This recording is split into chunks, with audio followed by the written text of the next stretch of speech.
ආයිබෝන් ඔගොල්ලෝ සියලු දෙනාටම අද අපි එකතු වෙලා ඉන්නේ අපස උසස් පෙළ තොරතුරු සහ සංවේදන තාක්ෂණික කියන විෂය යටතේ අපිට නියමිත හතරවන නිපුණතාවය වන තර්කද්වාර සහ බූලිය බීජ ගණිතය කියන පාඩමේ පසුගිය විභාග ප්‍රශ්න පත්‍ර සාකච්ඡාවකටයි මේක තුලා ඉන්නේ. ඉතින් මේ යටතේ මම බලාපොරොත්තු වෙනවා 2018 සහ 19 කියන වර්ෂවල පසුගිය විභාග ප්‍රශ්න පත්‍රවල මේ නිපුණතාවයට අදාළ ගැටලු ආවේ කොහොමද කියලා ඔබත් එක්ක සාකච්ඡා කරන්න. අපි බලමු 2019 වසරේ කොහොමද මේ ප්‍රශ්න ආවේ කියන එක. බහුවර්ණ ප්‍රශ්න දිහා අපි මුලින් සලකා බැලුවොත් අංක 37 වෙනි ප්‍රශ්නය ඔබට දීලා තියෙන පරිපත සටහනක් මේ ආකාරයෙන් වගන්ති තුනක් දීලා තිනවා. මේ තුනෙන් කුමක් සත්‍ය වේද කියලායි අපෙන් අහන්නේ. එතකොට මේ යටතේ අපෙන් අහන දෙයක් තමයි පළවෙනි එක තමයි පූර්ණ ආකරණයක් සහිතව ක්‍රියාත්මක වෙනවාද කියන එක full adder එකක් විදිහට. ඔව් මෙතනදී full adder එකක් කියලා කියන්නේ අපි ඉගෙන ගත්ත half adder සහ full adder කියලා පරිපත දෙකක් ගැන. ඒ කියන්නේ බූලිය ආකලනය සඳහා අපිට යොදා ගන්න පුළුවන් පරිපත දෙකක් තමයි half adder සහ full adder කියලා කියන්නේ. එතනදී half adder එකේදී කරන්නේ බිටු දෙකක් අරගෙන ඒවායේ එකතු ප්‍රතිදානය කිරීමක් තමයි එතන සිද්ධ වෙන්නේ. full adder එකේදී බිටු තුනක් ආදානය ලෙස ලබාගෙන ඒ තුනේම එකතුව තමයි ගන්නෙ. එතකොට ප්‍රතිදානයේ හැටියට මෙතනදී S එක හැටියට අවසාන සම් එක විදිහට උත්තරය දෙනවා S කියන ශ්‍රිතයෙන්. C out කියලා කියන්නේ carry out කියන එක. ඒ කියන්නේ ඔබ දන්නවා දැන් binary 1 එකතු වුණාම උත්තරය binary 2 හැදෙන්නේ 1.0 ලෙස. එතකොට බිඳුව තමයි අපි S එක හැටියට ගන්නෙ. අර ඉතිරි බිටුව අපි ඉදිරියට අරගෙන යනවා කියන එක. carry out කියන bit එක විදිහට තමයි ගණන් ගන්නේ. 1 හැටියට binary input එකක් ගත්තොත් ඒ කියන්නේ binary එකේව තුනක් එකතු වුණා නම් එහෙම S කියන තැනින් අපිට ඒ කියන්නේ binary 3 කියන උත්තරේ හැදෙන්නේ කොහොමද? 1 2 පාදයේ ලෙස තමයි අපි උත්තරේ ලියන්නේ. එහෙම වුණොත් S කියන ශ්‍රිතයෙන් අපි එක ප්‍රතිදානයක් දෙනකොට ඉතුරු එක කියන එක ඉතුරු බයිනරි එක කියන පිටුව අපි C out කියන එකට තමයි යොදන්නේ. ඉතින් ඒක තමයි සරලව full adder එකකින් කරන්නේ බිටු තුනක් ආදානයේ හැටියට ලබා ගන්නවා. ඉතින් ඒක ප්‍රකාශයේ සත්‍යයි. මෙතන A සහ B C in කියලා ආදාන තුනක් අරගෙන තියෙනවා. ඒ හින්දා ඒ නිසා පළවෙනි වාක්‍යය සත්‍යයි. S තර්කන ශ්‍රිතය A XO B XO C in ලෙස දැක්විය හැක කියලා කියනවා. XO ద్వාරයේ සංකේතයක් විදිහට අපි ප්‍රකාශනයක ලියනකොට මේ විදිහට ප්ලස් මාක් එක රවුන්ඩ් කරලා ලියන්නේ. එතකොට අපිට මෙතන තියෙනවා XO ద్వාරයක් අපි ආපස්සට බලාගෙන ආවොත් S පැත්තේ ඉඳලා මෙතන C in කියන කොටස තියෙනවා XO ద్వාරයක් එක්ක. මේක නිවැරදි. මේ කොටස අපි මෙතනින් බැලුවොත් මේ ආදානයේ දිහා ආපස්සට බලාගෙන ආවොත් ඒත් XO ద్వාරයක් හරහා තමයි ඇවිල්ලා තියෙන්නේ. A XO B කියන එක. එහෙමනම් මෙතන පැහැදිලිවම තියෙනවා මොකද්ද? සම්පූර්ණයෙන්ම දෙවන වාක්‍යය නිවැරදි හැටියට ගන්න පුළුවන්. C out තර්කන ශ්‍රිතේ C out AB O BC in O AC in ලෙස දැක්විය හැක කියලා කියනවා. ඔව් මෙතනදී අපි මේ පැත්තට බලාගෙන ආවොත් අපිට මේ XO ద్వාරයෙන් එන එක ප්‍රතිදානයක් මේ පැත්තට ගන්න පුළුවන්. මෙතන A XO B කියන එක AB bar O A bar B ලෙස. එහෙම නැත්නම් ඒ කියන්නේ AB dash plus A dash B ලෙස අපිට ලියන්න පුළුවන්. XO ద్వාරයෙන් ඒක. එතකොට එන ප්‍රකාශනය තමයි මෙතනින් ගන්න තියෙන්නේ. මෙතනින් C in කියන එකත් එක්ක අරගත්තාන් පස්සේ බූලිය බීජ ගණිතමය න්‍යායයන් පදනම් කරගෙන අපි සුළු කරලා ගත්තාම අපිට මේ ප්‍රකාශය මෙතනින් එළියට ගන්න හැකියාවක් තියෙනවා. ඒ නිසා මේ වාක්‍ය තුනම සත්‍යයි. ඒ නිසා අපිට ගන්න පුළුවන් පස්වෙනි උත්තරය 1 2 සහ 3 සියල්ලම නිවැරදි කියලා. පස්වෙනි උත්තරය නිවැරදි කියලා අපිට ගන්න පුළුවන්කම තියෙනවා. 38 වෙනි ප්‍රශ්නේ දිහා බැලුවොත් ඒ පරිපතේටම තිත්තිරි මගින් වට කරන ලද කොටස පිළිබඳව පහත කවර වගන්තියක් සත්‍ය වන්නේද කියලා කියනවා. එහෙම බැලුවොත් පහත කවර වගන්තියක් සත්‍ය වන්නේද කියලා බැලුවොත් මෙතනදී මේ කොටස half adder එකක් හැටියට ක්‍රියාත්මක වෙනවා කියලා තියෙනවා. මේ තිත්තිරි වලින් වට කරලා තියෙන කොටස ඊට අමතරව තව වාක්‍යයක් දීලා තියෙනවා and o ద్వාර පමණක් ක්‍රියාත්මක කළ හැක කියලා. and සහ o ద్వාර පමණක් භාවිතයෙන් ක්‍රියාත්මක කළ හැක කියලා. එය nan ద్వාර පමණක් භාවිතයෙන් ක්‍රියාත්මක කළ හැක කියලා තියෙනවා. මෙතනදී half adder එකක් කියන එක අපිට පැහැදිලිවම ගන්න පුළුවන්.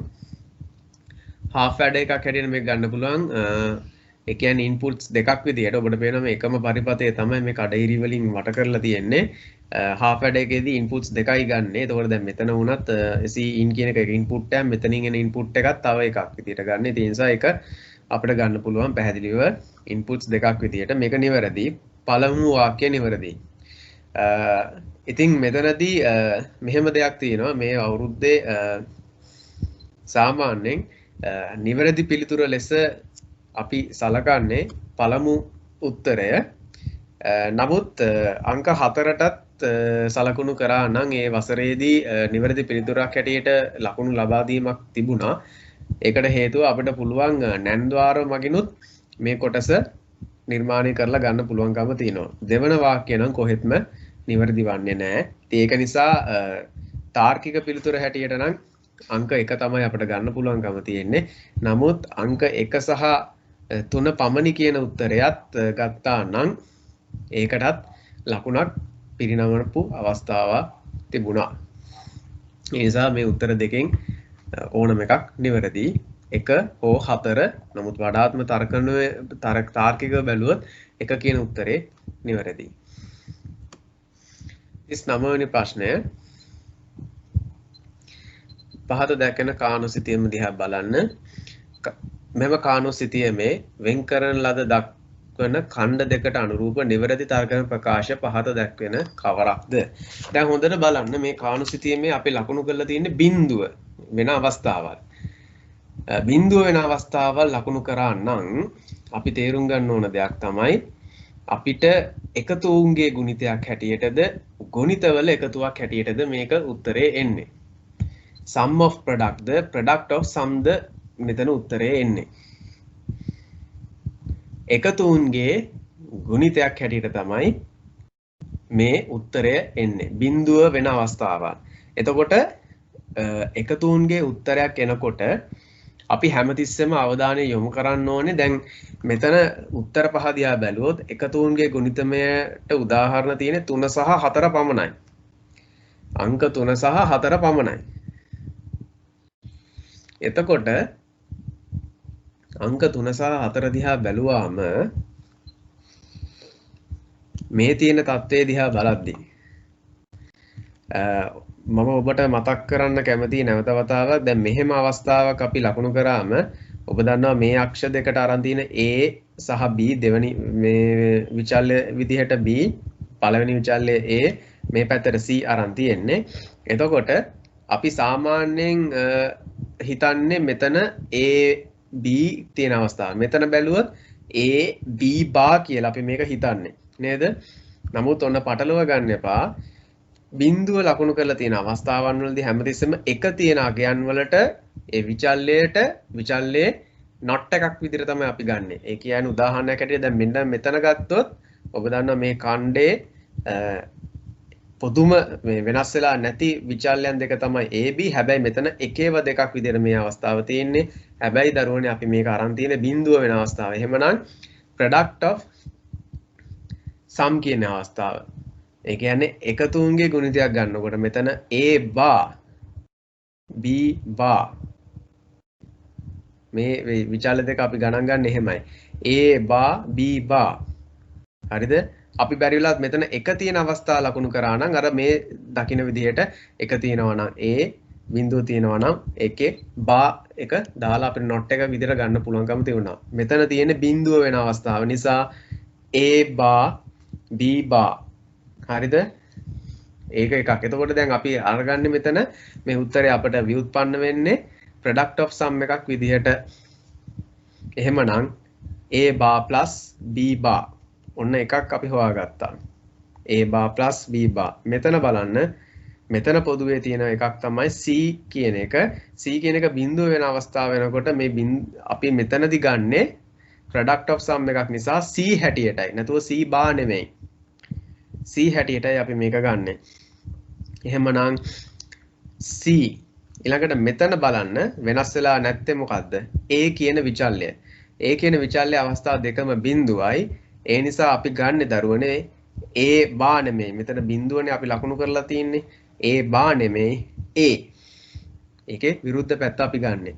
එහෙමනම් ඔබට පේනව නේද? aත් බිඳුවයි cත් බිඳුවයි. ඒ නිසා මෙතන product of sum එහෙම නැත්නම් එකතුන්ගේ ගුණිතයක් හැටියට ගන්න නිසා AC කියන උත්තර දෙක තමයි අපිට එන්නේ A + C. අපි මෙතනදී ගත්තා A bar + B bar කියලා. එහෙමනම් නිවැරදි පිළිතුර වන්නේ මොකද්ද? එකතුන්ගේ ගුණිතය හැටියට අපිට තියෙන උත්තර දෙකයි තියෙන්නේ. මෙතනින් නිවැරදි පිළිතුර වෙන්නේ 4. හරිද? හැමතිස්සෙම මතක තියාගන්න product of sum එක ගන්නකොට අපි සත්‍යතා වගුවක් ගත්තත් කානෝසිතියමක් ගත්තත් එක වෙන අවස්ථාව අපි ගන්නේ not ගිත්වාරයක් පාවිච්චි කරලා. ඒකේ ප්‍රතිවිරුද්ධ අගය ගන්නෙ. හරිද? එක වෙන අවස්ථාව. හරිද? ගුණිතවල එකතුවක් විදියට ගත්තා නම් අන්න බිඳුව තියෙනකොට බායක දාලා අපි ගන්නෙ. ඒක හොඳින් මතක තියාගන්න. රචනා ප්‍රශ්න දිහා බැලුවොත් සාමාන්‍යයෙන් 2018 ඉඳලා රචනා ප්‍රශ්න ටිකක් බොහොම සරල කරලා අවිල්ලා තියෙනවා. එකම ආකාරයට තමයි මේ ගොඩක් වෙලාවට එන්නේ. ඉතින් ඒක නිසා ඔබට ඉතාම පහසුවෙන් මේ ලකුණු ලබා ගැනීම කරන්න පුළුවන්. මේ ප්‍රශ්නෙට මුහුණ දීලා ලකුණු 15ක් ඔබට ලබා ගැනීමේ හැකියාවක් තියෙනවා. හැබැයි හරියටම ඒ ටික තියෙන්න ඕනේ. බොහොම සරල පැහැදිලි කිරීමක් අපිට දෙන්නේ. සරල සිද්ධිදාමයක් අපිට දෙන්නේ ගොඩක් වෙලාවට බහුතර ශ්‍රිතය ලෙස හැඳින්වෙන බූලියානු ශ්‍රිතය ද්විමය ආදාන n ලබාගෙන ආදානයෙන් බහුතරයක් අඩුතරමින් අඩක්වත් එක වේ නම් එක ප්‍රතිදානය කරයි නැත්නම් බිඳුව ප්‍රතිදානය කරයි. ආදාන ABC ද ප්‍රතිදාන Z වන n සමානයි 3 වන අවස්ථාවේ නම් ආධාර 3හි බහුතර ශ්‍රිතය සලකමු. ඒ කියන්නේ මෙහෙමයි. මෙතන පැහැදිලිවම දීලා තිනවා ABC කියලා ප්‍රතිදාන Z කියලා තියෙනවා. එතකොට අනිවාර්යයෙන්ම අපි දැනගන්න ඕනේ මෙතන සත්‍යතා වගුවක් අපෙන් අහනවා. ආදාන 3හි බහුතර ශ්‍රිතය සඳහා සත්‍යතා වගුව ඉදිරිපත් කරන්න. ඒ කියන්නේ සත්‍යතා වගුවක් අපිට අඳින්න කියනවා ඉන්පුට්ස් වෙන්නේ ABC කියලා. අවුට්පුට් කොලම් එක අපි ලියන්න ඕනේ Z කියලා. මේ දීලා තියෙන අකුරුම පාවිච්චි කරන්න. ඒ වෙලාවට. එහෙම දීලා නැත්නම් අනිවාර්යයෙන්ම ඔබට අකුරු ගන්න පුළුවන්. හැබැයි අකුරු ගත්තට පස්සේ ඔබ ලියන්න ඕනේ ආදානය A B හා C ලෙසද ප්‍රතිදානයේ Z ලෙසද යයි සලකමු කියලා ලියලා ඉවර වෙලා ඔබට එහෙම ලියන්න සත්‍යතා වගුවට අක්ෂර ගත්තට කමක් නැහැ. හැබැයි ප්‍රශ්නේ ඔබට දීලා තියෙනවා නම් මේ තියෙන අක්ෂරම භාවිතා කරන්න නැත්නම් ඔබට ලකුණු අඩුවීමක් වෙන්න පුළුවන්. හරි? ඉතින් ආදාන 3හි බහුතර ශ්‍රිතය සඳහා සත්‍යතා වගුව ඉදිරිපත් කරන්න. පැහැදිලිවම ආදාන 3ක් කියලා කියන්නේ මොකද්ද? අපි යන්කෝ මේ විදිහට ආදාන 3ක් කියලා කියන්නේ පැහැදිලිවම 2/3 වෙනි බලය 8යි. ඒ කියන්නේ රෝස් 8ක පේලි 8ක සත්‍යතා වගුවක් ඔබ ඇඳිය යුතුයි. සත්‍යතා වගුව අඳින ආකාරය පිළිබඳව මම මීට කලින් ඔබට පැහැදිලි කරලා තිනවා. ඊටාම පහසුවෙන් අඳින්න පුළුවන්. 2 වෙනි බලය, 2 පළවෙනි බලය, 2 දෙවෙනි බලය හැටියට අරගත්තාන් පස්සේ 2 බිඳුවෙනි බලය කියන්නේ 1යි. එතකොට බිඳුවයි 1යි එකින් එකට මාරු කර කර ලිව්වා මේ පැත්තට. 2 පළවෙනි බලය කියන්නේ 2යි. බිඳුවයි 1යි දෙකින් දෙකට මාරු කර කර ලිව්වා. ඊට පස්සේ 2 දෙවෙනි බලය 4යි. බිඳුවයි 1යි 4න් 4ට මාරු කර කර ලිව්වා. ඔන්න සත්‍යතා වගුව මෙහෙම ගත්තා. ඊළඟට මෙන්න මේ Z ප්‍රතිදානය එන්නේ කොහොමද? අපිට මෙතන දීලා තියෙනවා ආදානයෙන් බහුතරයක්. අඩුතරමින් අඩක්වත් එක වේ නම් එක ප්‍රතිදානය කළා. ඒ කියන්නේ මෙහෙමයි. දැන් මේ එක අවස්ථාවක් සලකා බැලුවොත් මේ එක අවස්ථාවක් සලකා බැලුවම අපි හිතමු මේ ABC කියන ඉන්පුට් තුන දිහා බැලුවොත් මේ අවස්ථාවේදී මේ තුනම බිඳුවයි. එකේව එකක්වත් නැහැ. හරිද? මේකේ එක ප්‍රතිදානය වෙන්න නම් දැන් ඔබට තියෙන ඉන්පුට් 3යි. ඉන්පුට් 3න් බහුතරයක්. එහෙම නැත්නම් අඩක්වත්. එතකොට ඔබ දන්නවා 3ක් තියෙනවා නම් ඒකේ බහුතරය වෙන්නේ 3න් දෙකක්වත් තියෙන්න ඕනේ. ඒ කියන්නේ මේ එක අවස්ථාවකදී එකේවා දෙකක්වත් අවම වශයෙන් තියෙන්න ඕනේ ප්‍රතිදානය එක වෙන්න. ඉතින් මෙතන එකේව එකක්වත් නැහැ. දෙවෙනි අවස්ථාව පොඩ්ඩක් බැලුවොත් බිංදු දෙකක් තියෙනවා එකේව එකයි තියෙන්නේ. සුළුතරයක් තියෙන්නේ බහුතරයක් නැහැ. 3න් දෙකක්වත් නැහැ. එකයි තියෙන්නේ. ඒ නිසා ඒත් බිංදුවයි. මේ අවස්ථාව බැලුවොත් ඒත් එකේවා එකයි තියෙන්නේ. ඒත් බිඳුවයි. මෙන්න මේ අවස්ථාව බලන්න. බිඳුවයි එකේවා දෙකක් තියෙනවා. එහෙමනම් 3න් දෙකක්ම තියෙනවා අපිට. ඒ කියන්නේ බහුතරයක්. අඩකට වැඩියෙන් තියෙනවා එකේවා. එහෙනම් ප්‍රතිදානය 1යි. ආන්න ඒකයි අපව තේරුම් ගන්න ඕන මෙතනදී. 1.2යි ඒත් බිඳුවයි. එතනින් එන පස්සෙන හැම අවස්ථාවකම ඔබට අඩුම ගානේ එකේව දෙකක්වත් තියෙනවා. අවසාන අවස්ථාවේදී එකේව 3ක්ම තියෙනවා. ඒ කියන්නේ 3න් දෙකකට වැඩිය 3න් දෙකක් හෝ ඊට වැඩි අවස්ථාවක් එකේව තියෙනවා මේ එක කම්බිනේෂන් එකක. එක රෝ එකක. ඒ නිසා මේ අවස්ථා තුන ප්‍රතිදානය එක හැටියට ගන්න පුළුවන්. එහෙනම් මෙන්න මේක තමයි ඔබ තේරුම් ගන්න ඕනේ. ආදානයෙන් බහුතරයක්වත් අනුතරමින් අඩක්වත් එක වේ නම් එක ප්‍රතිදානය කරයි කියන එක. දැන් පැහැදිලි නේද? right. ඔන්න එහෙනම් මේ ප්‍රශ්නේ අපි ඒ කොටස කරගත්තා. මෙන්න මේකත් හොඳට බලා ගන්න. ඔබට ඊටාම පහසුවෙන් ලකුණු 15ක් ලබා ගන්න පුළුවන් මේ ප්‍රශ්නේ. මේ A කියන කොටසට එන්නේ කොහොමද? ලකුණු 4ක් ඔබට ලැබෙනවා. පේලි 8ම නිවැරදි නම්. හරිද? උපරිම පේලි 6ක් හෝ 7ක් නම් නිවැරදි නම් ලකුණු 3යි. උපරිම පේලි 2ක් ලකුණු 2ක් ඔබට ලැබෙනවා. උපරිම පේලි 4ක් හෝ 5ක් නිවැරදි නම් ඔබට උපරිම වශයෙන් පේලි 3ක්වත් නිවැරදි නම් ඔබට එක ලකුණයි ලැබෙන්නේ. හරිද? පේලි 3කට වැඩිය පේලි 3ක්වත් ඔබ නිවැරදිව ලියලා නැත්නම් ඔබට ලකුණු ලැබෙන්නේ නැහැ. ඒක නිසා බලන්න ලකුණු 4ම ඔබට මේ A කියන කොටසට ගන්න පුළුවන් හරිම පහසුයි. මම කියලා දුන්නු ක්‍රමයට ඉස්සෙල්ලා සත්‍යතාව වගෝ ලියාගෙන ඉන්න. අර මාරු කර කර ඒ ඉදිරිය ලියා ගන්න පැටර්න් එක හරියටම. එහෙම ලියාගත්තට පස්සේ ඔබ මේ ගැටලුව දෙන ආකාරය පිළිබඳව හරියාකාරව අවබෝධ කරගත්තා නම් මේ පැත්ත නිවැරදිව එනවා. හරිද? අපි යමු B කොටසට. ආදාන තුනෙහි බහුතර ස්විතේ ඉසෙත් ප්‍රතිදානය සඳහා සුළු කරන ලද බූලියන් ප්‍රකාශනයක් කානෝ සිතියම් භාවිතා කරමින් ව්‍යුත්පන්න කරන්න.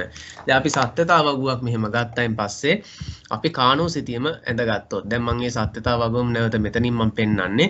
අපි කානෝ සිතියම මේ විදිහට ඇඳගත්තාම අපිට කැමති ආකාරයට ගන්න පුළුවන්. දැන් මම මේ x අක්ෂයේ පැත්තට මම AB කියන එකත් y අක්ෂයට C කියන එකත් ගත්තා. දැන් බැලුවොත් අපිට පුළුවන්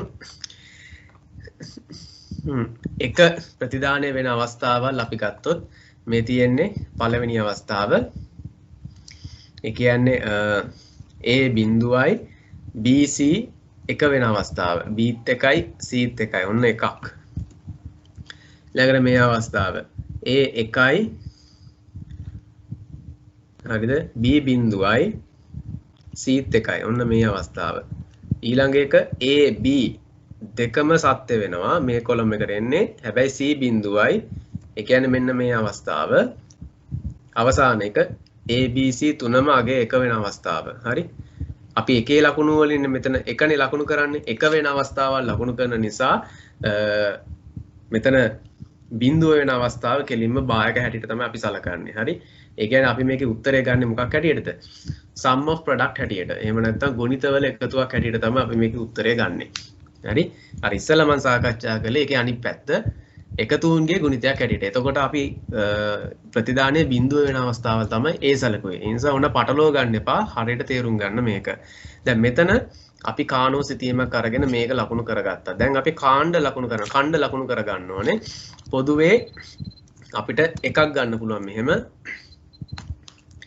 තව එකක් ගන්න පුළුවන් මේ ආකාරයට. ඊළඟ කණ්ඩේ ලකුණු කරගන්න පුළුවන් මේ ආකාරයට. මෙහෙම ලකුණු කරගත්තායින් පස්සේ ඊළඟට තියෙන්නේ මොකද්ද? මෙන්න මෙතන.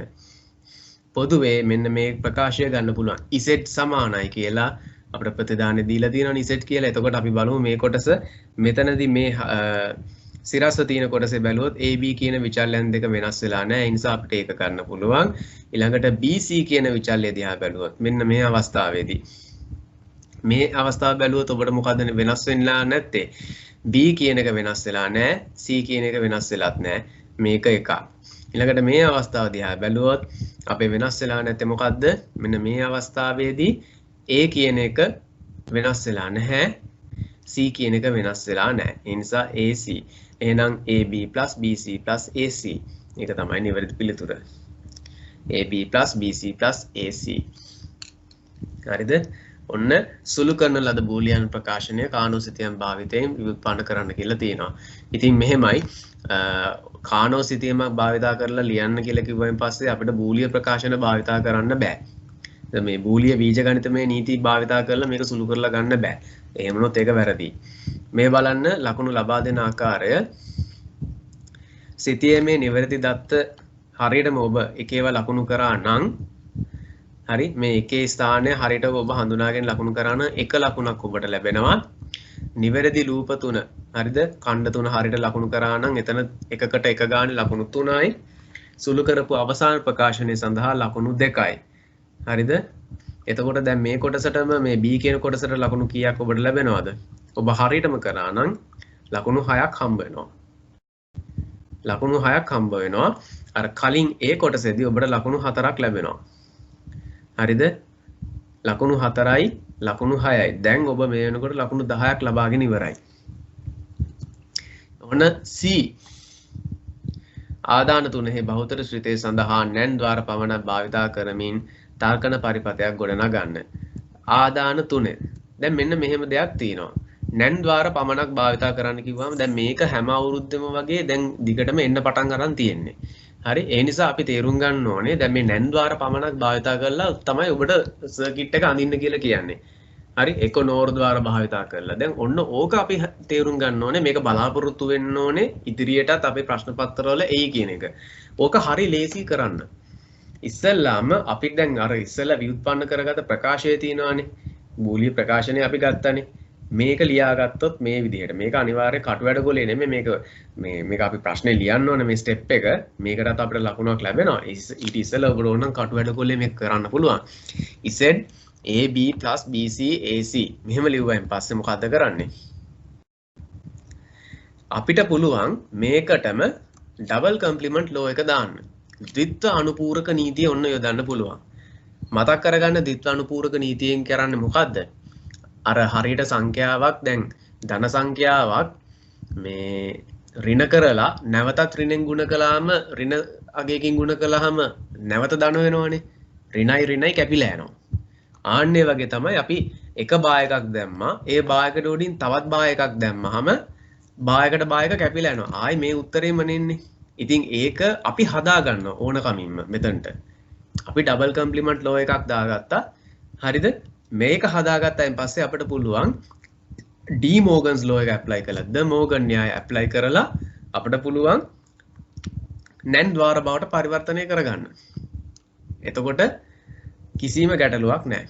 ඔබට නෝර් ద్వාරයකට හරව ගන්න ඕන වුණොත් ඒ කරන්න වෙන්නේ ඒ ක්‍රමයටම තමයි. අපි ඉස්සරහට බලමු මේ වගේ ප්‍රශ්නයක්. මෙන්න මේක. ඔන්න දී මෝගන් න්‍යාය මම ඇප්ලයි කරාම දැන් මේ උඩ තියෙන බාරක වෙනස් වෙන්නේ මේ යටින් තියෙන බාරක තමයි මේ डी මෝගන් ලෝ එකට භාජනය වෙන්නේ. ඔබට පේනවා මම මතක් කරන්න කැමති डी මෝගන් ලෝ එකේ මොකද්ද වෙන්නේ? මෙහෙම බාර් එකක් තියෙනවා නම් සම්පූර්ණයෙන් ඒ බාර් එක මේ ප්‍රකාශන වලට කැඩිලා යනවා. වෙන් වශයෙන් මේ බාර් එකට එන්නේ මැද තියෙන ඔපරේටර් එක මාරු වෙනවා. O ద్వාරයක් නම් N ద్వාරයක් හැටියටත් N ద్వාරයක් නම් O ద్వාරයක් හැටියටත්. දැන් මෙතන තියෙන්නේ O ద్వාරයක් මේක N ద్వාරයකට මාරු වුණා. පැහැදිලිද? මෙහෙම තත්ත්වයකට අපිට එනවා. ඉතින් ඒක තමයි දැන් අපිට නැන් ద్వාර ඔස්සේ අඳින්න පුළුවන්කම තියෙන්නේ. දැන් හොඳට බලන්න නිකම්ම දැන් නැන් ద్వාරයට ඇවිල්ලා ඉවරයි. උඩ තියෙන බායක එහෙමම තියෙනවා. ඒකත් අවසානයේදී බැලුවොත් දරුවනේ නැන් ద్వාරයක්මනේ.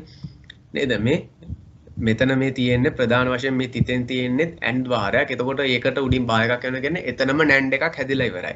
ඊළඟට මේ එකින් එකට තියෙන ඇතුලේ තියෙන ප්‍රකාශ තුන වෙන වෙනම අරන් බැලුවත් අපි මම තිතක් සඳහන් කරලා නැහැ. නමුත් ඒත් N ద్వාරයක්ම නේ තියෙන්නේ. ඒකටත් වෙන වෙනමම O ద్వාර ඇවිල්ලා ඉවරයි. ඒ කියන්නේ බාස් ඇවිල්ලා ඉවරයි. එහෙමනම් මේකත් නැන් ద్వාර. එහෙනම් අපිට ඔන්න නැන් ద్వාර ඔස්සේම උත්තර ඇවිල්ලා ඉවරයි.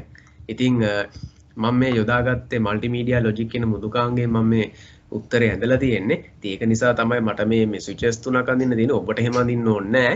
ඔබට කෙලිම මෙතන A අකුරයි B අකුරයි C අකුරයි ලිව්වා. ඔබට මේ ආකාරයෙන් නැන් ద్వාරය හරියාකාරව බලලා පිළිතුර ලියන්න පුළුවන්කම තියෙනවා. ඉතින් මෙන්න ලකුණු ලබා දෙන පටිපාටිය දැන් ඔබ ලකුණු 10ක් අරන් තිබුණානේ. ඉතුරු ලකුණු 5 ගන්න තියෙන්නේ මෙතනින් මේ කොටසට. හරිද? මේ රූප සටහන සම්පූර්ණයෙන්ම මේ තියෙන විදිහට ඔබ ඇඳා නම් ලකුණු 5ක්ම ඔබට ලැබෙනවා. තාර්කිකව එහෙත් නිවැරදිව සුළු නොකරන ලද නැන්ද්වාර වැඩි සංඛ්‍යාවක් තියෙනවා නම් හරි ඔබ හරියටම උත්තරේ අරගෙනම නැහැ සුළු කරලාම අරන් නැහැ. මෙතන වැඩි බලාපොරොත්තු වෙන්නේ සුළු කරපො. හරි මේ ඉතින් ඔබ සුළු කරලා නැතුව වැඩිපුර නැන්ද්වාර පාවිච්චි කරලා උත්තරේ කොහොම හරි ඇඳගත්තත් ලකුණු 2යි ඔබට ලැබෙන්නේ. ඉතින් මේ ක්‍රමවේදය හැමදෙස්සෙම මතක තියාගන්න මෙතනදී නැන්ද්වාර පමණක් භාවිතා කරන්න කියලා කිව්වොත් ඔබට මෙතනදී උත්තරය ආවේ NO කියන ద్వාර පමණක්නේ නැන්ද්වාරයකට හරව ගන්න නම් ඩබල් කම්ප්ලිමන්ට් ලෝ එක දාලා ඊට පස්සේ ඩී මෝගන් න්‍යාය ඇප්ලයි කරන්න. ආයෙත් කියනවා ඩබල් කම්ප්ලිමන්ට් ලෝ එක දාලා ඩී මෝගන් න්‍යාය ඇප්ලයි කරන්න. එතකොට නැන්ද්වාර වලින් උත්තරේ කැරකිලා එනවා. හරි ඉතින් ලකුණු 15ක් ඔබ ලබා ගන්නවා මේක හරියටම සම්පූර්ණ කළොත්. ඊටාම පහසුවෙන් ඔබ ලකුණු 15ක් ලබා ගන්නවා. අපි යමු 2018 අවුරුද්දට 2018 MCQ 21 වෙනි ප්‍රශ්නය. බූලිය ප්‍රකාශනයක් මෙහෙම දීලා තිනවා. එතකොට අපෙන් අහනවා මේ බූලිය ප්‍රකාශනයේ හැටියට මේ කොයි එකටද සමාන වෙන්නේ කියලා. මොකද්ද වෙන්නේ එතනදී? අපිට පුළුවන් මේ බූලිය බීජගණිතයේ නීති යොදාගෙන මෙතනත් අර ඩී මෝගන් න්‍යාය ඇප්ලයි කරායින් පස්සේ අපිට ඊටාම පහසුවෙන් මේ පිළිතුර ලබා ගැනීමේ හැකියාව තියෙනවා. ඩී මෝගන් න්‍යාය සම්පූර්ණයෙන් ඇප්ලයි කරලා බලන්න. මොකද සම්පූර්ණ ප්‍රකාශනයේටම ඕවර්බා එකක් තියෙනවා. හරි ඩී මෝගන් න්‍යාය ඇප්ලයි කරායින් පස්සේ අපිට මම ආයෙත් මතක් කරනවා මොකද්ද? එක් විචාල්‍ය පද දෙකක් තියෙනවා මෙතන. ඒක ප්‍රකාශන දෙකක්. A කියලා එකක් තියෙනවා. BC බා කියලා තව එකක් තියෙනවා. එහෙනම් මේ දෙකටම බා එක කැඩිලා යනවා. මේ උඩ තියෙන තනි බා එක කැඩිලා යනවා. මැද තියෙන O ద్వාරය ප්ලස් එකනේ තියෙන්නේ. O ద్వාරය මොකද්ද වෙන්නේ? N ద్వාරය බවට හැරෙනවා. එහෙනම් මොකද්ද උත්තරේ නිකම්ම තියෙනවා මෙතන 2. අංක 2 තමයි නිවැරදි උත්තරේ වෙන්නේ. දෙවෙනි වාක්‍යය පමණයි. දෙවෙනි හරිද? 22 වෙනි ප්‍රශ්නයට අපි ගියොත් මොකද්ද මෙතන තියෙන්නේ? මේ තාර්කික ප්‍රකාශනය දිහා බලලා මේකට තුල්ලේ වන්නේ කුමන පරිපතේද? ඉතින් මේක කරන්න තියෙන හොඳම දේ තමයි ඔබ ඉස්සල්ලාම මේ ප්‍රකාශනය අරගෙන දැන් මේක බහුවර්ණ ප්‍රශ්නයක්නේ. ඔබට පුළුවන් කටු සටහනක මේක ඇඳ ගන්න. ඇඳගෙන ප්‍රකාශනය ව්‍යුත්පන්න කරලා ගන්න. මෙතනින් එන්නේ අපි ගත්තොත් අපි මේ කොටස දිහා බැලුවොත් not ద్వාරත් පහු කරගෙන O ద్వාරයක් හරහා එන්නේ. එතකොට A bar plus B bar. මෙතනට එන්නේ A bar plus B bar. හරිද?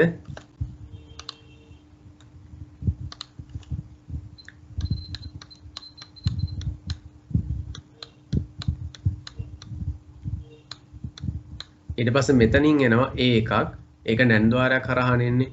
එහෙමනම් මොකද වෙන්නේ? A වරහන් ඇතුලේ A bar plus B bar මෙතන නැන්ද්වාරයක් නිසා O bar එකක් එදෙනවා. ඉතින් මොකක්ද ඔකට කරන්න පුළුවන්? මේ ප්‍රකාශනයෙන්ම අරගෙන ඔබට පුළුවන් මේක ඩී මෝගන් න්‍යාය නැවත ඇප්ලයි කරලා බලන්න මේකට. ඩී මෝගන් න්‍යාය ඇප්ලයි කරායින් පස්සේ ඔබට යම්කිසි සුළු කරපු ප්‍රකාශනයක් එයි. හරිද? බූලිය බීජගණිතමය නීති භාවිතා කරලා ඔබ උත්සාහ කරන්න බලන්න ඒ උත්තරේ එනවද කියන එක.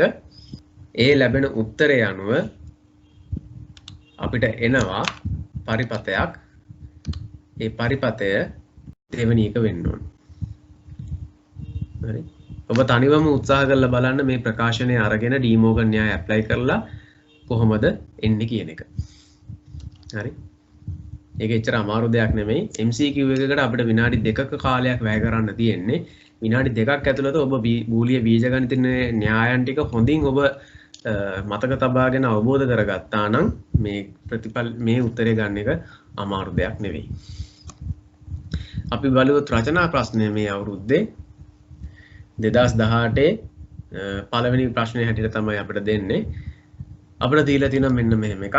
ඔන්න බලන්න ABC කියලා ආදාන තුනක් දීලා තිනවා. Z කියලා ප්‍රතිදානයක් ප්‍රශ්නේ දීලාම තිනවා. එහෙමනම් ඒක භාවිතා කරන්න පටන් ගන්න. හරිද? මෙතනදී කියන්නේ මෙච්චරයි. C වල අගය එක නම් Z වල අගය වෙන්නේ A වල අගය. C වලගේ බිඳුවයි නම් Z වලගේ B. ඉස්සල්ලාම සත්‍යතා වගුව අඳින්න කියලා කියනවා. අපි බලමු. right. මෙන්න සත්‍යතා වගුව තියෙනවා මේ විදිහටම. හොඳට බලන්න. ABC කියලා ඉන්පුට් තුනක් තියෙන නිසා පේලි 8ක සත්‍යතා වගුවක් අඳින්න ඕනේ. පේලි 8ක සත්‍යතා වගුවක් අඳින ආකාරය ඔබ දන්නවා. දැන් Z කියලා ප්‍රතිදානයත් අපිට ගන්න පුළුවන්. මොකද්ද කියන්නේ? C වල අගය 1 නම් A වල අගයයි ගන්න. දැන් මෙතනදී C වල මේ දෙවෙනි අවස්ථාව බලන්න. C වල අගය 1යි A බිඳුවයි. එහෙමනම් Z වල අගය බිඳුව වෙනවා. C වල අගය බිඳුවයි නම් ප්‍රතිදානයේ B හි අගය ගනි. දැන් මෙතන C වල අගය බිඳුවනේ මෙතන බිඳුව තමයි ගන්න. එහෙමනම් මේක මෙතන අරන් තියෙන බිඳුවේ හැටියට අරන් තියෙන B වල අගය. අපි මේ පේලිය බැලුවොත් C වල අගය බිඳුවයි. ප්‍රතිදානය B වල අගය ගන්නෙ. මෙතන B 1යි. එහෙනම් Z වල අගය 1යි. මෙතන C වල අගය 1යි. A වල අගය බිඳුවයි. ඒ නිසා ප්‍රතිදානය බිඳුවයි. ඔය ආකාරයට තමයි මේක අරන් තියෙන්නේ. ඉතින් එහෙම අරගෙන බැලුවාම ඔන්න සත්‍යතා වගුව අපි මේ විදිහට ගත්තා. ඊට පස්සේ අපිට කියන්නේ මොකද්ද? දෙවිධයකට ගන්න කියලා තියෙනවා. ඔබට කැමති දෙයකට. ගුණිතවල එකතුව හෝ එකතුවල ගුණිතයට ගන්න කියලා කියන බූලිය ප්‍රකාශනය. ඉතින් මේ තියෙන්නේ මොකද්ද? ගුණිතවල එකතුව ආකාරයට මම මේ ලියලා තියෙන්නේ. හරි? මේ SOP කියන කොටස මේ උත්තරේ කොටසක් නෙවෙයි. නමුත් අර මම ඔබට පැහැදිලි කරන්න ඕන නිසා මම මෙහෙම දැම්මේ. මේ තියෙන්නේ ඒ විදිහට. අපි එතකොට බලන්න SOP එහෙම නැත්නම් sum of product ගුණිතවල එකතුවට ගන්නේ ප්‍රතිදානය එක වෙන අවස්ථාවල්. එක වෙන අවස්ථා හතරක් අපිට දීලා තියෙනවා. අපිට හම්බෙලා තියෙනවා. පළවෙනි අවස්ථාව බලන්න මෙන්න මෙතන A බිඳුවයි B 1යි C බිඳුවයි. එහෙමනම් අපි A බිඳුව නිසා මේ ගුණිතවල එකතුවක් හැටියට ලියනකොට A dash. එහෙම නැත්නම් A bar කියලා අපිට ලියන්න පුළුවන්. මෙතන B. හරිද? ඊට පස්සේ C bar. හරිද? අපිට මෙතන ගන්න පුළුවන් A B bar C. මෙතන A B C bar. මෙතන A B C. ඔන්න එක ප්‍රකාශනයක් ගත්තා. අපි ඕනනම් අනිත් ක්‍රමයටත් මම ඕනනම් අරන් පෙන්නන්න මේ තියෙන product of sums. එතකොට අපි ගන්න මොකද්ද? Z වලගේ බිඳුව වෙන අවස්ථාවල්. එතරම් අපිට අවස්ථා හතරයි දීලා තියෙන. ඔන්න Z වලගේ බිඳුව වෙන අවස්ථාවන් ඒක කරන්නේ කොහොමද? ඔන්න ලියන විදිය බලා ගන්න හොඳින්. මේ ප්‍රකාශනය අරන් දෙන්නේ A + B + C කියලා ආවා. ඒ කොහොමද වෙන්නේ? මෙන්න මේ අවස්ථාව. මෙතනදී A B C අවස්ථා තුනම බිඳුවයි. හැබැයි ළමයි මේක ලියනකොට මම කිව්වා බිඳුව හැටියට ගන්න අවස්ථාවන් වලදී මේක අනිත් පැත්තට ලියන්නේ. A බිඳුවයි B බිඳුවයි C බිඳුවයි. හරි? අපි හිතනවා A bar B bar C bar කියලා නෑ. product of sum එක ලියනකොට A plus B plus C කියලා ලියන්නේ. හරි? එකතුන්ගේ ගුණිතය. අතරමැද්දේ තියෙන එකතුව. ඒ එකතුන්ගේ ගුණිතයක් විදිහට තමයි මේ ප්‍රකාශනය හැදිලා තියෙන්නේ. ඒක හොඳින් අවබෝධ කරගන්න. බලන්න මේ අවස්ථාව A බිඳුවයි B බිඳුවයි C 1යි. එහෙමනම් A B C 1 නිසා C බා වෙනවා මෙතනදී. මේ ප්‍රකාශනය ලියනකොට. ඒක හොඳට තේරුම් ගන්න. මෙතන තියෙන්නේ මොකද්ද? A බිඳුවයි B C 1 ගානේ. එහෙමනම් A බිඳුවයි ඒ කියන්නේ A කියලා මම ලියන්නේ B C 1 නිසා අපි ලියන්නේ මෙතන B bar C bar කියලා. හරි? එහෙනම් මේ අවස්ථාවේදී A bar plus B plus C. ඔන්න ඒ ආකාරයටම ලිව්වා. හරි? ඉතින් ඔබට ඕන නම් දෙකෙන් කැමති විදිහකට ලියන්න පුළුවන්. ඊට පස්සේ අපිට කියන්නේ මේ ලබාගත් ප්‍රකාශනය සුළු කරන්න කියලා. හරි? දැන් මේ මම පෙන්눔 කරන්නේ ඉස්සෙල්ලා මේ ගුණිතවල එකතුවක් හැටියට sum of product එකක් විදිහට ගත්ත ආකාරය තමයි දැන් මම මේ මුලින්ම පෙන්නන්නේ. හරි? මම AB එක අක්ෂයකටත් C අනිත් පැත්තටත් ගත්තා. එතකොට එක කියන අවස්ථාවන් තමයි අපි ලකුණු කරන්න ඕනේ. අපි සලකා බලන්න ඕනේ. 1 සහ බිංදුව ඔක්කොම ලකුණු කරගත්තත් කමක් නැහැ. ලකුණු කරගන්න ඕනේ. ඔබ ව්‍යුත්පන්න කරගත්තේ ගුණිතවල එකතුවක් හැටියට නම් එහෙමනම් එක කියන අවස්ථාවන් ගැන සලකා බලන්න. එකක් මෙහෙම තියෙනවා. මෙහෙම ගන්න පුළුවන්. හරිද? අපිට මෙහෙම ගන්න පුළුවන් අවස්ථාවක් තියෙනවා. හරි මෙන්න ඒ ගත්ත විදිය මේ කාණ්ඩයේදී මොකද්ද පොදුවෙන් තියෙන්නේ C බා කියන එක පොදුයි B පොදුයි හරි A විතරයි වෙනස් වෙලා තියෙන්නේ. ඒ නිසා මෙතනදී BC බා කියන එක ගන්න පුළුවන්. මෙතනදී A සහ C විතරයි වෙනස් නොවි තියෙන්නේ B වෙනස් වෙලා තියෙනවා. ඒ නිසා මොකද වෙන්නේ? මෙතනදී AC + BC බා right. අපි ගත්තොත් අනිත් විදිහටම product of sum එක විදිහට ගත්තොත් අපි අවස්ථාව බිඳුව වෙන තැන් අපි සලකා බැලුවොත් හරි ඒ සත්‍ය ඒ කාණෝසිතියම තමයි අඳින්න. හැබැයි මෙතනදී අපි ලකුණු කරලා ගන්න බිඳුව වෙන අවස්ථාවල. එහෙනම් මොකද්ද වෙන්නේ? ඔන්න එක කාණ්ඩයක් අපිට පුළුවන් මේ දෙක මෙහෙම ගන්න. මං කිව්වා කාණෝසිතියමක් කියලා කියන්නේ හරියට සිලින්ඩරයක් වගේ. අපිට මේක දෙපැත්තට රවුන්ඩ් කරලා අර මූට්ටු කරලා ගත්තාම අනිත් පැත්තෙන් සම්මුඛ වෙනවා. ඒ නිසා මේ බිංදු දෙකත් එකිනෙකා මුණ ගැහෙනවා අනිත් පැත්තෙන් නේද? එහෙමනම් ඒ දෙන්නත් එක ඛණ්ඩයක් හැටියට සලකා බලන්න පුළුවන්. එහෙමනම්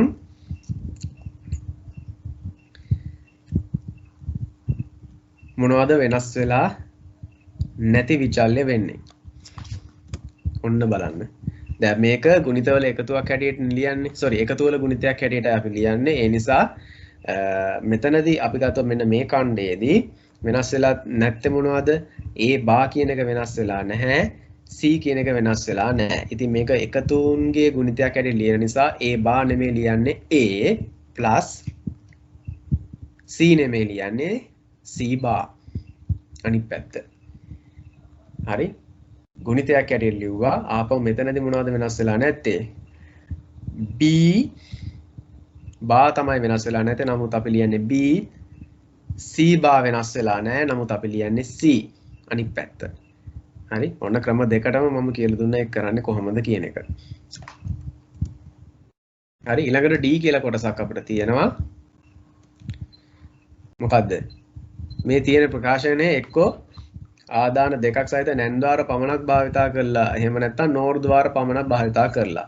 දැන් මෙතනදී නැන්ද්වාර පමණක් භාවිතා කරන්න කියලා කිව්වොත් ළමයි ඒකේ තේරුම අපි මේ ප්‍රකාශනය ගත්තේ මේ විදිහට නම්. දැන් ඔයාලට මේ දෙකෙන් එකකට තමයි උත්තරේ ගන්න කියන්නේ. දෙකටම හැදුවත් කමක් නැහැ. වෙලාව තියෙනවා නම් දෙකෙන් එක ක්‍රමයකට තමයිනේ ඔයගොල්ලන්ට මේ ප්‍රකාශනය අරගෙන ඒ ඔස්සේනේ අපි කාණෝසිතියම සුළු කරලා ගන්නෙ.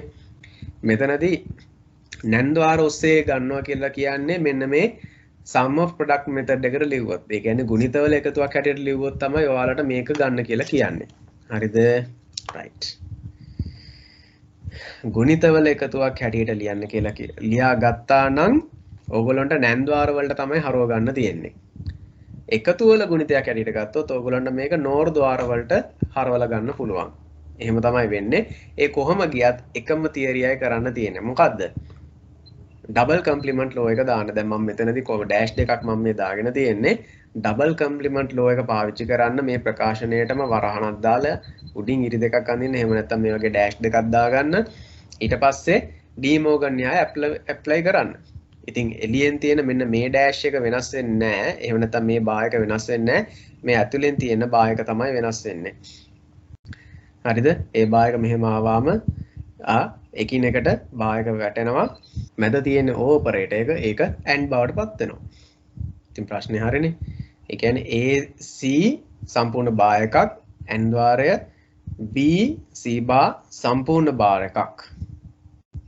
මේ විදිහට උත්තරේ එනවා. එහෙමනම් දැන් ඔබ මතක් කරගන්න බලන්න මම මෙතනදී මේකත් සඳහන් කරනවා ඔයගොල්ලන්ට මොකක් හැටියටද? අපිට පුළුවන් නැන් ద్వාර භාවිතා කරන්නේ කොහොමද කියන එක. හරිද? අපිට පුළුවන් නැන් ద్వාර භාවිතා කරලා not gate එකක් ගන්න. ඒ කියන්නේ එක input එකක්ම දෙකට බෙදලා ඒකටම අරගෙන නැන් ద్వාර කරා යවුවොත් ඒක not ద్వාරයක් වෙනවා. නැන් ద్వාර දෙකක් එකිනෙකා හරහා මේ විදිහට ගත්තා නම් ඒක AND ద్వාරයක් බවට පත් වෙනවා. හරිද?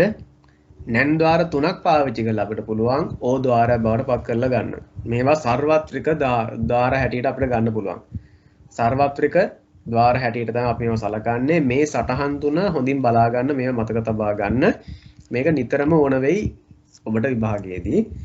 එහෙම බලරුවොත් මෙන්න ප්‍රශ්නෙට උත්තරේ එන්නේ මේ ආකාරයෙන්. හරිද? ඩබල් කම්ප්ලිමන්ට් ලෝ එක දාලා ද මෝගන් න්‍යාය ඇප්ලයි කරායින් පස්සේ ඔබ ප්‍රකාශනය ලබා ගත්තා. ප්‍රකාශනය ලබා ගත්තායින් පස්සේ ඔබ කොහොමද නැන් ద్వාර අඳින්නේ? දැන් මෙතන තියෙන්නේ AC bar. හරිද? AC bar. ඒ කියන්නේ මෙන්න මේ අවස්ථාව මේ තියෙන්නේ. AC bar. B C bar වල සම්පූර්ණ bar එක. B C bar. දැන් බලන්න පුතේ C කියන එක not ద్వාරයක් බවට හරවන්න ඕනේ. එහෙමනම් මොකද්ද කරන්න තියෙන්නේ? මෙන්න මේක තමයි මේ විතර පාවිච්චි කරලා තියෙන්නේ. එතකොට මෙතනින් එන්නේ C bar. මේ තියෙන එක.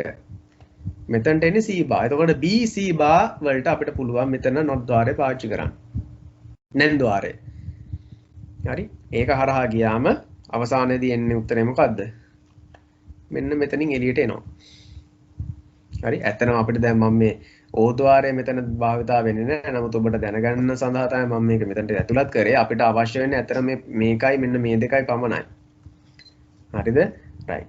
ඒක ඒ විදිහට. දැන් මම එහෙම නැතුව අපි අනිත් විදිහට ඔබ උත්තරේ ගත්තා නම් ඒ කියන්නේ එකතුන්ගේ ගුණිතයක් හැටියට. හරි? product of sum method එකට ඔබ ගත්තා නම් පිළිතුර ඔබට ඒකට අඳින්න පුළුවන් NOR ద్వාර හරහා. ඒත් අර සෙල්ලමම තමයි ඔබට කරන්න තියෙන්නේ. අර දෙයමයි. මොකද්ද? කෙලින්ම ඩබල් කම්ප්ලිමන්ට් ලෝ එක දැම්මා. හරි? ඒ කියන්නේ බාර් දෙකක් දැම්මා. එහෙම නැත්නම් ඩෑෂ් දෙකක් දාගත්තා. මේ ස්ටෙප් එක පෙන්වන්න ඕනේ ඔබ අනිවාර්යයෙන්ම. ඔබේ ගණිත ඒ උත්තරේ ගත්ත විදිහ ඔබ පෙන්වන්න ඕනේ ඔබේ පිළිතුරු පත්‍රය ලියන්න. මෙතනදී මොකද්ද? A + C bar. හරිද?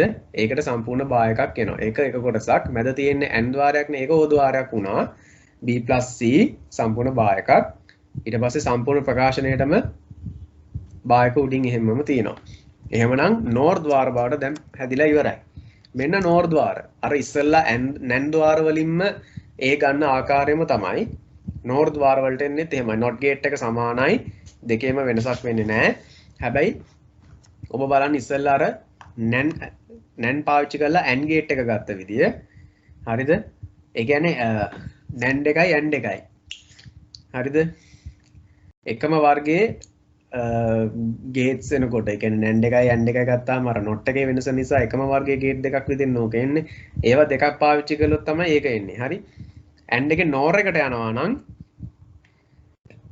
තුනක් ඕන වෙනවා. මෙතනත් එහෙමයි. ඒකේ අනිත් පැත්තට යන්නේ NOR දෙකක් යූස් කළා නම් මේ විදිහට O එකක් ගන්න පුළුවන්.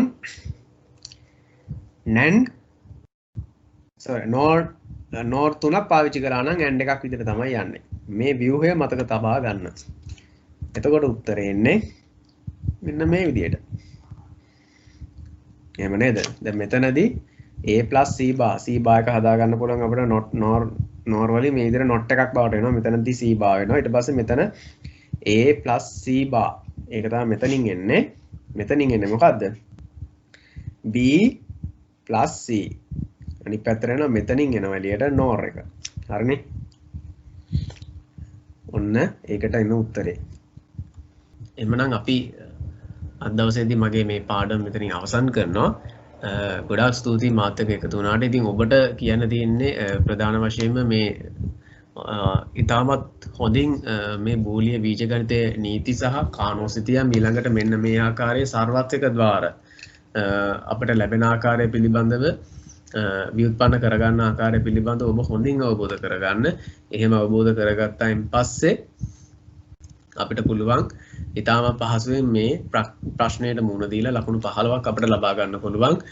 MCQs ගොඩක් වෙලාවට 3ක් වගේ තමයි දැන් එන්නේ. ඔබට ඉතාම පහසුවෙන් ඔබ නිවැරදි ආකාරයෙන් සත්‍යතා වගුව පහසුවෙන් ව්‍යුත්පන්න කරගත්තොත් ලකුණු ලබා ගැනීම කරගන්න පුළුවන්කම තියෙනවා. හරි. එහෙනම් ගොඩාක් ස්තුතියි මාත් එක්ක එකතු වුණාට. සුබ දවසක් ඔයගොල්ලෝ සියලු දෙනාටම.